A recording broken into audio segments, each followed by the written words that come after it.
श्री गणेशाय नमः। सावन के सोमवार व्रत श्रावण मास के सभी सोमवारों को किया जाता है। सावन के सोमवारों में शिव जी के व्रतों और पूजा का विशेष महत्व है। ये व्रत बड़े ही शुभकारी और फलदायी माने जाते हैं। व्रत करने वाले सभी भक्तों पर भगवान अपनी विशेष अनुकंपा करते हैं। आइए जानते हैं सावन के सोमवार व्रत की पूजन विधि। सावन के प्रत्येक सोमवार को गणेश जी, भगवान शिव जी, मातेश्वरी पार्वती जी, श्री कार्तिकेय तथा शिव वाहन नंदी जी की पूजा आराधना की जाती है। गंगा जल इसके अभाव में सामान्य जल, दूध, दही, शहद, घी, चीनी, पंचामृत, जनेऊ, वस्त्र, चंदन, रोली, चावल, बेलपत्र, फल, विजय आक, धतूरा, कमलगहा, पान, सुपारी, लौंग, इलायची, पंचमेवा, धूप, दीप और दक्षिणा से पशुपति नाथ का पूजन करना चाहिए। कपूर से आरती करके रात्रि में जागरण भी करना चाहिए। शिव स्तोत्र, शिव चालीसा और शिव पुराण का पाठ करना चाहिए। व्रत रखने वाले व्यक्ति को एक समय ही भोजन करना चाहिए और इस माह बहुत से भक्त जन हरिद्वार गंगोत्री से गंगा जल लाकर सोमवार को शिवलिंग पर चढ़ाते हैं। भक्त जन पंडित से रुद्राभिषेक कराते हैं, जिससे उनकी सभी मनोकामनाएं पूर्ण होती हैं तथा मोक्ष प्राप्त होता है। आइए जानते हैं 16 सोमवार व्रत कथा। एक बार पृथ्वी का भ्रमण करते हुए भगवान शंकर व पार्वती विदर्भ देश की अमरावती नाम की अति सुंदर नगरी में पहुँचे। वहाँ के निवासी हर प्रकार से सुखी थे। वहाँ के राजा ने एक भव्य शिव मंदिर बनाया था। भगवान शिव माँ पार्वती के साथ उस मंदिर में रहने लगे। एक दिन पार्वती चौसर मंदिर में प्रांगण में चौसर खेल रहे थे। उसी समय मंदिर के पुजारी मंदिर में पूजा करने आए। माता पार्वती ने पुजारी से प्रश्न किया, पुजारी जी बताइए, इस बाजी में हम दोनों में से किसकी जीत होगी? पुजारी जी ने कहा, महादेव की जीत होगी। कुछ देर पश्चात बाजी समाप्त हो गई और पार्वती जी की विजय हुई।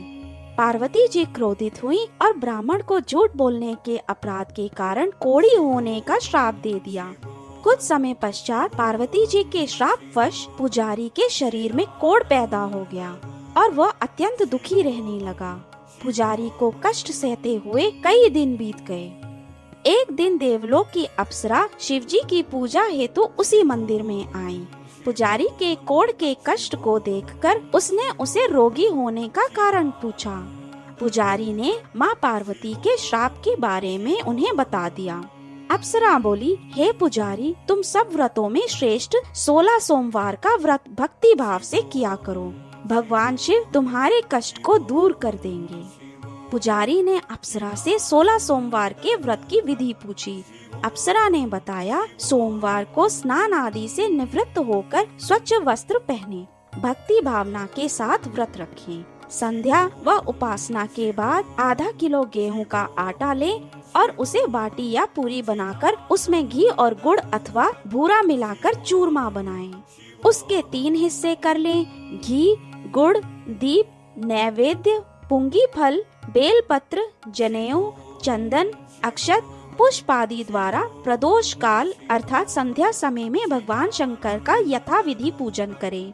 उसके पश्चात चूरमे के 3 हिस्सों में से एक शिव जी को अर्पण कर दें और दूसरा हिस्सा नंदी जी को अर्पण कर दें और तीसरा हिस्सा शिव जी का प्रसाद समझकर सब उपस्थित जनों में बांट दें और स्वयं भी प्रसाद ग्रहण करें। इस विधि से 16 सोमवार व्रत करें। 17वें सोमवार को 5 किलो आटे की बाटी अथवा पूरी बनाएं। उसमें घी और गुड़ अथवा बूरा मिलाकर चूरमा बनाएं। भगवान शिव को भोग लगाकर उपस्थित जनों में बांट दें। इसके पश्चात कुटुंब परिवार सहित प्रसाद ग्रहण करें। ऐसा करने से शिव जी की महान कृपा प्राप्त होती है और सभी मनोरथ पूर्ण हो जाते हैं। फिर ऐसा कहकर अप्सरा स्वर्ग को चली गई। पुजारी जी ने यथाविधि 16 सोमवार व्रत किया और वह भगवान शिव जी की कृपा से धीरे धीरे रोग मुक्त होकर आनंद से जीवन व्यतीत करने लगे और मरणोपरांत शिवलोक को प्राप्त हुए। जो मनुष्य भक्ति भाव से 16 सोमवार का व्रत एवं पूजन करता है वह इस लोक में समस्त सुखों को भोग कर अंत में शिव लोक को प्राप्त होता है और ये व्रत सब कामनाओं को पूर्ण करने वाला है। यदि आपको ये वीडियो अच्छा लगे तो लाइक करें और ऐसे ही आध्यात्मिक ज्ञान के लिए चैनल को सब्सक्राइब करें। यदि आप किसी विशेष कथा अथवा अन्य विषय के संदर्भ में जानना चाहें तो नीचे कमेंट करें। हम अवश्य प्रयास करेंगे कि आपके प्रत्येक प्रश्न का उत्तर आने वाले वीडियोस में दे सकें। हर हर महादेव।